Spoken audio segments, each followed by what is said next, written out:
जब मैं कार्यालय से लौटा और रात का खाना खा रहा था, तभी मुझे ऐसा महसूस हुआ कि कोई दरवाजे पर आ रहा है।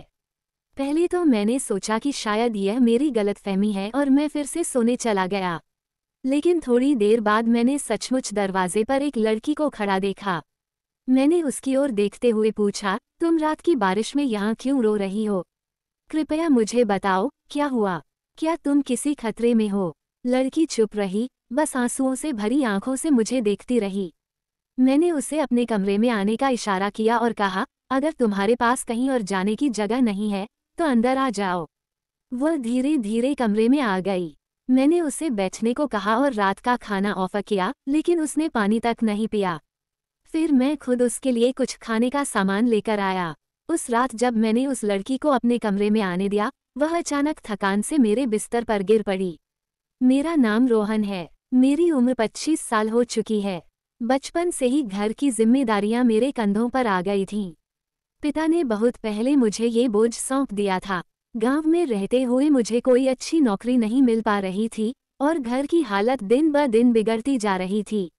माँ और मेरी दो छोटी बहनें मेरी ओर उम्मीद भरी नज़रों से देखती थीं। मैं जानता था कि अगर हमें बेहतर जिंदगी चाहिए तो मुझे गांव छोड़कर शहर जाना ही होगा। उस दिन मैंने माँ के कमरे में कदम रखा। माँ की आंखें आंसुओं से भरी हुई थीं। बहनें भी उसके पास बैठी थीं। मैंने धीरे से माँ की आंखों से आंसू पोंछे और कहा, माँ, अगर मुझे शहर में अच्छी नौकरी मिल गई तो मैं आप सबको अपने पास बुला लूंगा।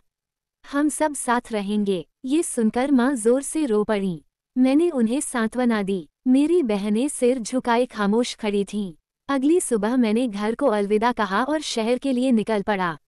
पीछे मुड़कर देखा तो माँ और बहनें दरवाजे पर खड़ी थीं। जब मैं अपने छोटे से घर में लौटा तो भीतर एक अजीब सा सन्नाटा था। मुझे नहीं पता था कि पिता की मौत के बाद मैं फिर यहाँ लौट पाऊंगा या नहीं, पर अब मैं वापस आ गया था। हम अच्छे से जानते थे कि हमारे पास बहुत कुछ नहीं है, पर मैंने कभी किसी के सामने मदद मांगने की हिम्मत नहीं दिखाई। मैंने अपनी मेहनत और अपने हाथों पर भरोसा किया, पर हमारे पड़ोसी अच्छे लोग थे। उन्होंने हमेशा हमारी मदद करने की कोशिश की थी। लंबी यात्रा के बाद मुझे शहर पहुंचते हुए भी राहत कम और बेचैनी ज्यादा सी लगी। बार बार ऐसा महसूस होता कि कोई मेरा पीछा कर रहा है। फिर भी जब मैं शहर के पास पहुंचा और घर के दरवाजे पर पहुंचा, तो वहां मुझे बहुत ही गर्मजोशी से स्वागत मिला। लोगों ने कहा कि मुझे जल्दी ही अच्छी नौकरी मिल जाएगी, बस कल मैनेजर से मिलना है और काम शुरू हो जाएगा। उन्होंने भरोसा दिलाया कि मैं यहाँ सुकून से जीवन बिता पाऊंगा, पर इन सब शब्दों के बावजूद मेरे दिल को शांति नहीं मिली। मैं चिंतित था कि क्या मैं सचमुच अपने परिवार का बोझ हल्का कर पाऊंगा या नहीं। तब आंटी ने मुझे धैर्य से समझाया और कहा, तुम्हारे पिता ने सदा ईमानदारी से काम किया, उसी ईमानदारी से तुम भी आगे बढ़ो। इस शहर में तुम्हें जरूर कामयाबी मिलेगी।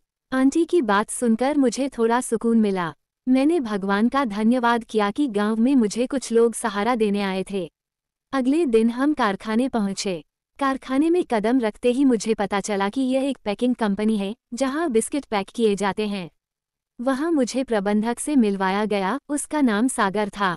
सागर ने मुझसे बात की और कंपनी का काम समझाया, किस तरह पैकिंग लाइन चलती है, शिफ्ट क्या होंगी और किस तरह की जिम्मेदारियां रहेंगी। यह मेरे लिए बहुत बड़ी बात थी। गांव में मुझे सिर्फ 5,000 रुपये वेतन मिलता था और अब मुझे शहर में इतनी कमाई मिलने वाली थी कि मैनेजर ने रहने के लिए एक छोटा कमरा भी दिया। वहां मैं शांति से रह सकता था। ये कमरा मेरे लिए किसी खजाने से कम नहीं था। मैंने भगवान का धन्यवाद किया कि मुझे अब अपने लिए थोड़ी स्वतंत्रता और सुरक्षा मिलेगी। कमरे में कोई और नहीं था और मुझे पहली बार ऐसा महसूस हुआ कि मैं अकेले में आराम से सांस ले सकता हूँ। अगले दिन मैंने अपने काम पर जाना शुरू किया। मैनेजर सर बहुत अच्छे थे। उन्होंने मुझे हर काम सिखाया और कहा, यदि तुम मेहनत करोगे और अच्छा काम करोगे तो तुम्हारा वेतन बढ़ जाएगा। मैंने उत्साह के साथ शहर में अपना नया जीवन शुरू किया। लगभग 1 सप्ताह बाद मैं धीरे धीरे काम में महारत हासिल करने लगा। एक दिन जब मैं कैंटीन में बैठा था, मुझे अचानक एक अच्छा भोजन परोसा गया। बताया गया कि आज कर्मचारियों में सबसे अच्छे प्रदर्शन करने वालों के लिए पार्टी रखी गई है। मैं हैरान रह गया, ये कैसे संभव है कि कोई गांव का आदमी इतना सम्मान पा सकता है। मैं चुपचाप भोजन कर रहा था, लेकिन दिल में खुशी थी कि मुझे ये सम्मान मिला। यह मेरे लिए एक नई दुनिया का एहसास था, जहां मेहनत की कदर होती है और जहां लोग दूसरों की मदद भी करते हैं। गांव के अनुभव के विपरीत शहर में लोग अपने कर्मचारियों और मेहनत करने वालों की सराहना करते थे। समय कभी नहीं रुकता और उसकी गति हमेशा तेज रहती है। लेकिन मुझे नहीं पता था कि आज मेरा जीवन बदलने वाला है। मैंने अपने दोस्त से मिलने का मन बनाया। उसने कहा कि वो मुझे शहर में घुमाएगा। हम समुद्र के किनारे पहुंचे और वहां खड़े होकर उसने मुझे पहली ही नज़र में देखा। उसकी नज़रें कुछ कह रही थीं, इतना सरल और गहरा असर कि मैं अंदर से हिल गया।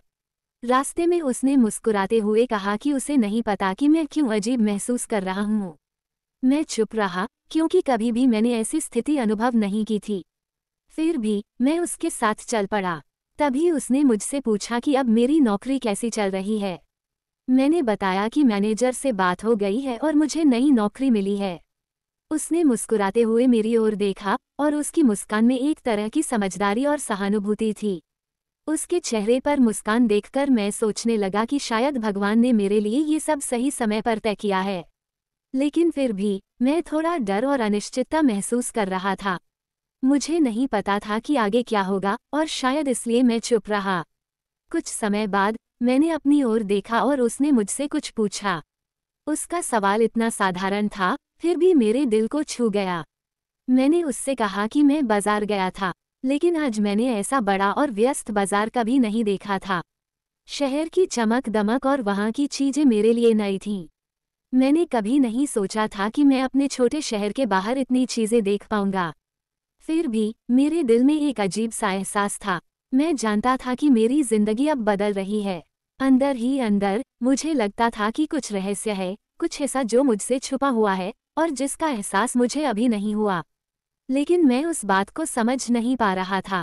जब मैंने बूढ़ी औरत को देखा तो मेरे मन में अजीब सी सोच उठी, ये सब क्यों हो रहा है और यह सब अचानक मेरे सामने क्यों आया। अगली सुबह जब मैं अपने दोस्त को छोड़ने के लिए बाहर आया तो मेरी नज़र एक लिफाफे पर पड़ी।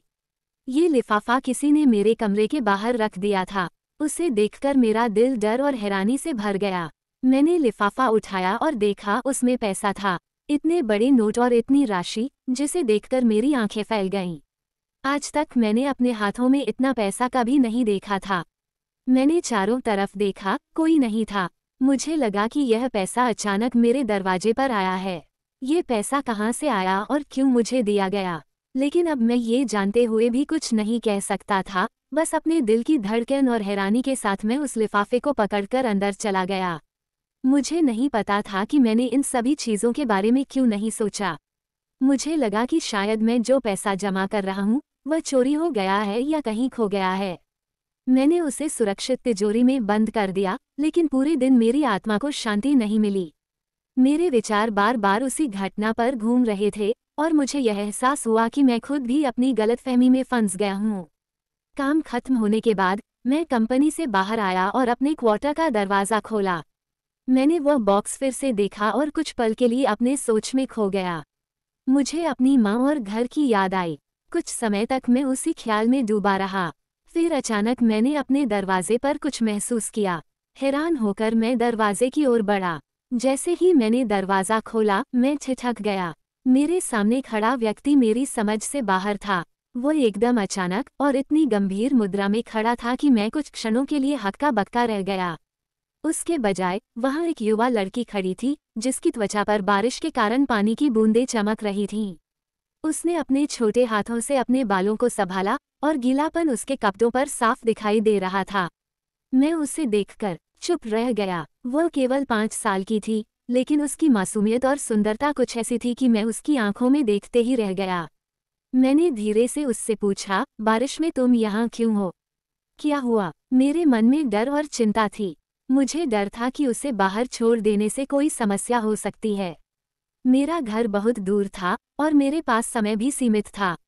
फिर भी मेरे अंदर की मानवता मुझे बोलने पर मजबूर कर रही थी। कुछ पल के लिए मैं तनाव में रह गया, सोचते हुए कि क्या ये सही होगा कि मैं इस मासूम लड़की को अपने घर में आश्रय दूं। लेकिन मेरे दिल ने तुरंत जवाब दे दिया।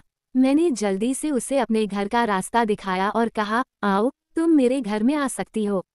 यहाँ सुरक्षित रहोगी। तुम्हें इस बारे में चिंता करने की जरूरत नहीं है। तुम कमरे में रह सकती हो, मैंने कहा। वह जल्दी से कमरे में आ गई। मैंने उसे बैठने के लिए कहा, लेकिन फिर गंभीर स्वर में पूछा, इतनी रात के समय तुम कार्यालय से बाहर क्यों निकली? तुम्हें मौसम के बुरे हालात का अंदाजा नहीं था? उसने चुपचाप मुझे देखा। मैंने खुद से कहा, आज रात तुम यहाँ सुरक्षित रहोगी। मैं तुम्हारे लिए किराया या पैसे नहीं मांग रहा हूँ। इतना बेशर्म मैं नहीं हूँ कि तुम्हारे जैसे मासूम इंसान से यहाँ कुछ मांगूं। मैंने खुद को संभाला और दरवाजे पर सोने का फैसला किया। सोते समय मैं सोच रहा था, क्या मैं सही कर रहा हूँ? अगर पुलिस को पता चलता या कोई मुझे देख लेता तो क्या होगा? मेरे मन में अपराधबोध और डर दोनों थे। मेरा दिमाग उन दिनों की यादों में भी फंसा हुआ था। मेरी 2 बहनें थीं जिन्हें मैं अच्छी शादी दिलाना चाहता था। इसके लिए मुझे दहेज के रूप में बहुत पैसे चाहिए थे। मैं सोच रहा था कि क्या मैं इन जिम्मेदारियों के बीच सही निर्णय ले रहा हूँ। थकावट और उलझनों के बीच मैं आखिरकार सो गया, लेकिन नींद में भी मेरी चिंताएं और डर मेरे साथ बने रहे। सुबह जब मेरी आंखें खुली, मुझे खुद पर यकीन नहीं हो रहा था कि नींद इतनी हल्की क्यों थी। मैंने 6:30 बजे उठकर पानी पिया और जल्दी से कंपनी के लिए तैयार होने लगा। मैंने गहरी सांस ली और अपने माथे पर हाथ रखा, जैसे खुद को किसी तरह तैयार कर रहा हूँ। मैंने हर उस विचार को अपने सिर से बाहर निकाला जो मुझे परेशान कर रहा था, ताकि मैं जल्द ही काम के लिए निकल सकूं। लेकिन मेरी नज़र बिस्तर की चादरों पर पड़ी। कुछ पल के लिए मुझे लगा कि वे खून से सनी हुई हैं। उस पल मेरा दिल जोर जोर से धड़कने लगा और मुझे ऐसा महसूस हुआ कि मेरी दुनिया खत्म हो गई है। मैंने खुद को संभाला और सोचा, शायद ये सिर्फ मेरा डर और थकान है। फिर भी उस डर ने मुझे सचमुच हिला दिया। इस कहानी का अगला हिस्सा कल अपलोड किया जाएगा और ये बताएगा कि इस रहस्यमयी घटना के बाद मेरा नया दिन कैसे शुरू होता है और मेरी और उस लड़की की कहानी आगे कैसे बढ़ती है।